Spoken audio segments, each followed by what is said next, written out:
and they're getting gold standard treatment Yeah. above citizens. Yeah. You can't make this crap up. No. I have no expectation of contact. I'm getting hold of my doctor the day I want to get hold of him. Oh yeah. You're called the crisis centre. He's going to kill himself. Yeah, we know that. It's a bit too much of a crisis for us to do. In hindsight, we never should have called ourselves the crisis centre. 92% of the appointments were non-British citizens. So an entire GP practice, only 8% of British people were actually looked after by it. In 1 month last year, or this year, it must have been last year, 4.8 million people in the UK could not make contact with their GP on the same day. Yep. Of that 4.8 million, 2.2 million had to wait several days before they could make contact, and 1.1 million didn't make contact at all. Gave up, basically. Yeah. So didn't get treated. Now, on that stat itself, I didn't realise to leave it out. I have no expectation of contact. I'm getting hold of my doctor the day I want to get hold of him. Oh yeah.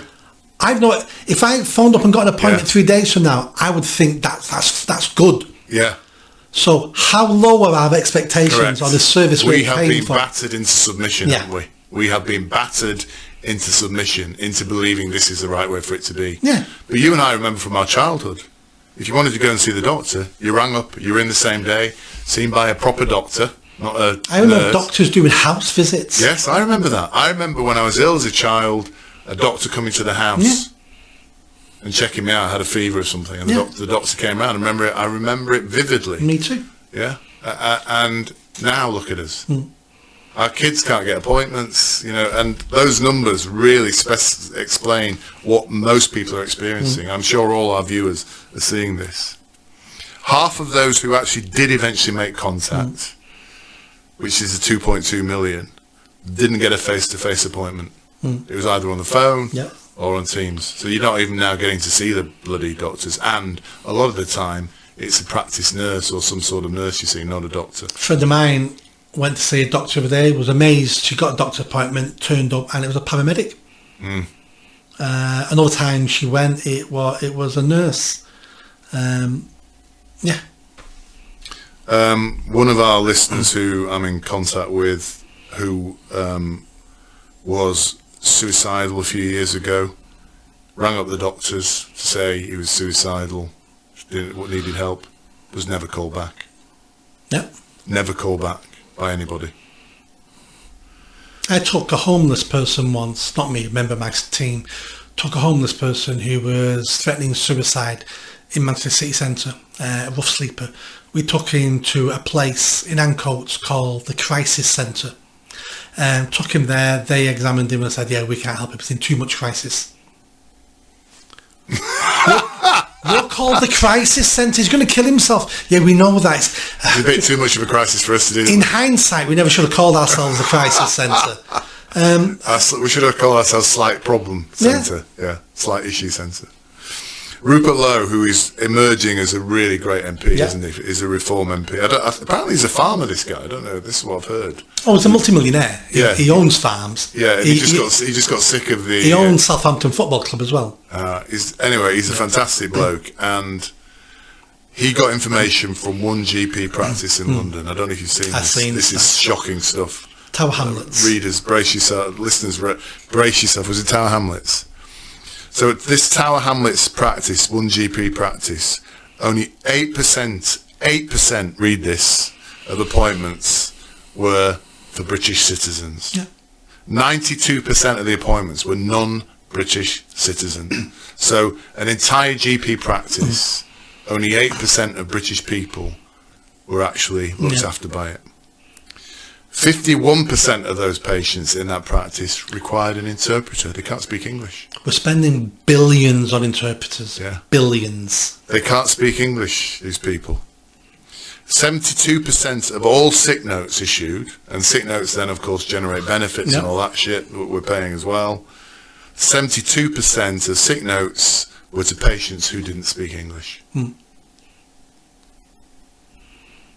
So we're now seeing that our NHS is being consumed by foreign nationals, non-British citizens. There is also, for you and I who go to A&E, we have to wait hours. On average, is it 12 hours or something like that? Ridiculous. Yeah. Apparently, in London, University College Hospital in London, South London, Stoke-on-Trent, Guy's Hospital, St Thomas's Hospital, there's a scheme. Yeah. And it's called the 987 Inclusion Health Scheme, Nick. And that scheme is for undocumented migrants. Yeah. And guess how long they have to wait? 15 minutes. 15 minutes. It's not just migrants, it's also alcoholics, drug addicts, and undocumented migrants can jump the queue. A&E should be about priority need. Correct. So you come in, you get triage, so whoever needs it first, So as an alcoholic, or a drug user, or an undocumented migrant, you can come in with any ailment that's not even important, and you'll be seen in 15 minutes. Yeah, it's not relating to your alcoholism or being an If you're an alcoholic and you're dying, you should get priority treatment. Yeah. But if you're an alcoholic and you've hurt your elbow, well, that's not priority treatment. But the fact you're an alcoholic means you get 15-minute treatment. And when I go to A&E now, I'm an alcoholic.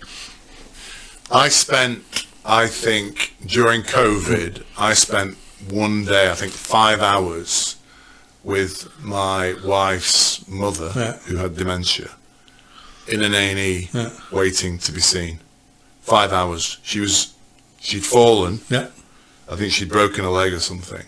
She was on a stretcher. Yeah. We were in a corridor, and I think we were there for 5 hours. And this is a woman who was a teacher all her life. She worked all her life. She paid her taxes, paid her national insurance, and we had to wait 5 hours. And yet we now have undocumented foreign nationals coming to this country who will be seen within 15 minutes. People who shouldn't be in the country, who are throwing their documents away. We don't want them here. We have no idea who they are, who have never paid a penny into the system. Correct. And they're getting gold standard treatment. Yeah. Above citizens. Yeah. You can't make this crap up. No. It's horrific. The anger. This is breeding. The anger. Yeah. You can taste it in the air. When I was reading that, I was furious. Yes. Because I didn't realise that. I know that shit's happening. I didn't realise all this shit's happening. So all we're hearing all the time is what is happening to our country because the Uni Party, the Tories and Labours have allowed this to happen. They've allowed this to happen. And they're encouraging this behaviour. I read that from a trusted source. Otherwise, I probably wouldn't have believed it. Yeah. Well, Rupert Lowe's a trusted source, isn't he?